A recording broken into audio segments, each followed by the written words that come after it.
Hey guys, welcome back to episode 3. This is Palm Sunday.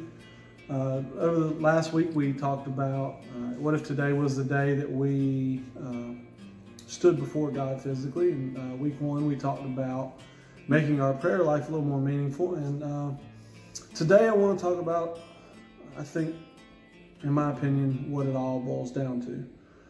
So I hope this week you've thought more about those regrets you may have had in life and what things you could change to grow closer with God.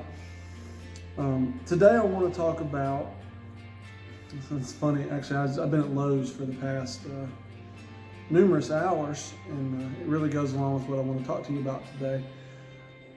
I think when we're in church, or when we're in the Word, and we've talked about how it's easy to think about God during those times. But what about those times when you're just going about your everyday life? For instance, like I said, I've been at Lowe's for 2 hours to get a couple things. And I can't say, honestly, that I thought about God, other than the place was a zoo, so there's a couple times I thought to myself, God, help me not lose my religion, because this is ridiculous. But as I go about my daily life, how often during those normal daily tasks do I think about God?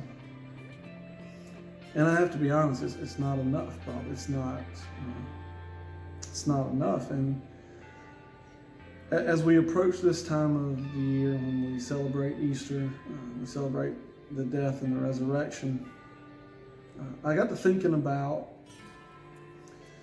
the night that Jesus is betrayed, and he's in the garden, and he's praying alone, and Jesus is praying to the Father that if this could pass, then let it, but let God's will be done in all this. And Jesus is sitting there, and he's praying so hard, and he's so stressed out about it that he's sweating blood. And I know all of us have had stressful times in our life, but can we honestly say that we've had so much stress that we were sweating blood? I can't. But he's sitting there, and he's praying this prayer over and over, and he's sweating blood. And it's because he loves us so much. And he understands that at this point, when all the sins that you or I or anyone who has been since the beginning of time, from Adam until the end of time, are going to be placed upon him.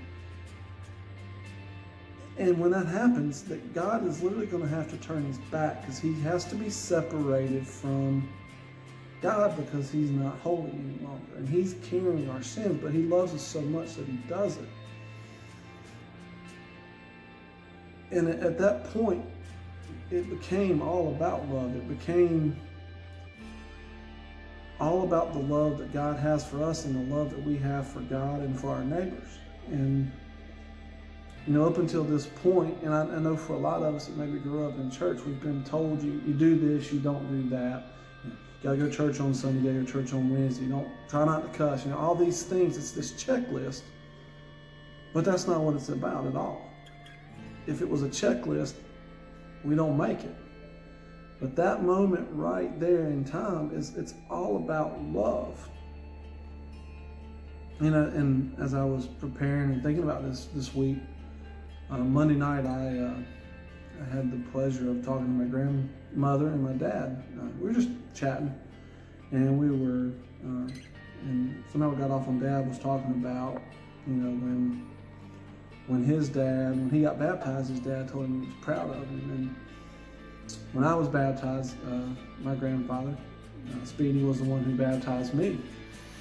And I'll never forget, when I came up out of that water, he looked at me and he said, "I'm proud of you." And for those of you that know Speedy, know that he doesn't say very much. In fact, he hardly speaks at all. But when he does, it means something. And so I thought about that moment when he told me he was proud of me. And it just, that is the coolest moment in your life. And so as we go into, you call it Holy Week, however you want to describe it, as we go into Easter this week, I want to challenge you with a couple of things. For those of you that have made the decision in life to be baptized, I want you to think back to that moment when you came out of the water and the love you felt. And I want you to sit quietly at some point this week, and I want you to think about that moment. And then I want you to imagine this picture, and I'm going to paint this picture for you.